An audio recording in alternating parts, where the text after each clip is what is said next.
Alors, le recrutement, c'est une des étapes les plus importantes dans la gestion d'un clan guerre. Quand un membre arrive dans le clan, il faut utiliser certains critères de jugement pour savoir si on va garder ce membre ou pas. Donc, prenons quelqu'un du clan au hasard, imaginons qu'il vient de rentrer dans le clan. Je vais utiliser Royal API pour savoir si c'est un membre intéressant ou pas.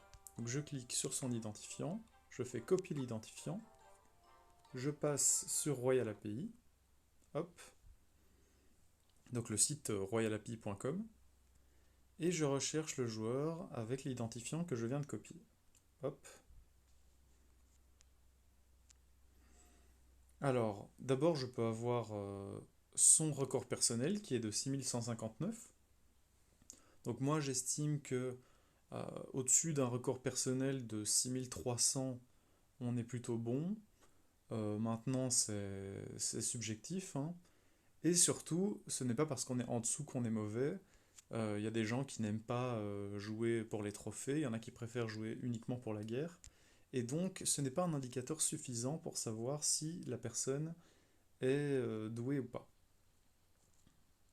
Une chose importante pour les guerres, c'est le niveau de carte. Ici, on voit que le joueur a 37% de ses cartes niveau 13 et 64% de ses cartes niveau 12 ou plus. Et ça, c'est très bien. Avec ça, il y a tout à fait moyen de faire 4 bons decks de guerre de haut niveau. Mais l'élément le plus important, qui est celui que j'utilise le plus, c'est l'historique de guerre du clan 2. Des guerres de clan 2, pardon.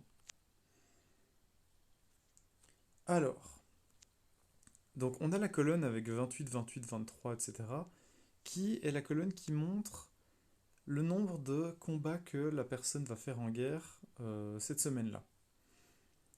Le maximum c'est 28, puisqu'on ne peut faire que 4 combats de guerre par jour, mais il n'y a que 16 de ces combats qui vont rapporter des trophées dans la colonne juste à côté,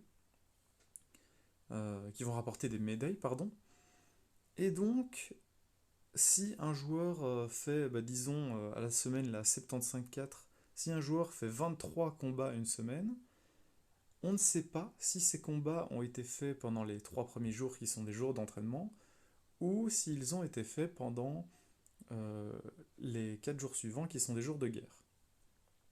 Donc là, on voit que le joueur a fait 2250 médailles cette semaine-là, ce qui n'est pas un score génial pour 4 jours de guerre, mais on ne sait pas du coup si ces 2250 points ont été faits sur 16 combats ou moins, puisque le joueur n'a pas fait ses 28 combats de la semaine.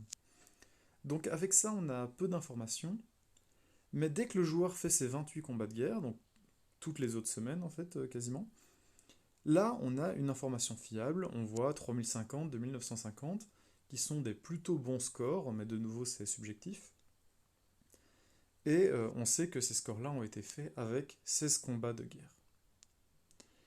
Maintenant, il y a une subtilité, c'est notamment la semaine 75-3. Ce qui s'est passé, c'est que le clan Force Belge a été premier le jeudi, le vendredi et le samedi. Et donc, ce qui s'est passé, c'est qu'il a clôturé la guerre en seulement 3 jours, ce qui fait que seuls 12 combats ont été comptabilisés. Et donc, ce 2100, qui serait un mauvais score avec 4 jours de guerre, est en fait un plutôt bon score avec 3 jours de guerre. Donc ça, c'est important de ne pas se faire avoir avec ça. Quand on voit que le clan a été premier et que le joueur a fait un mauvais score, c'est sans doute le signe que le clan a en fait été 3 fois premier et donc que ce n'est pas un bon indicateur non plus.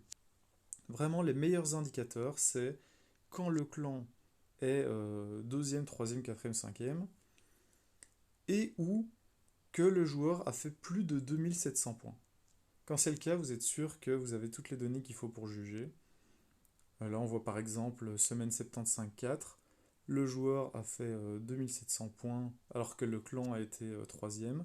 Ah bon, on sait que ces 2700 points ont été faits sur 4 jours. Là, semaine 75-5, le joueur a fait 2950 points, c'est impossible à faire en 3 jours, donc c'est certain que ce score a été fait en 4 jours.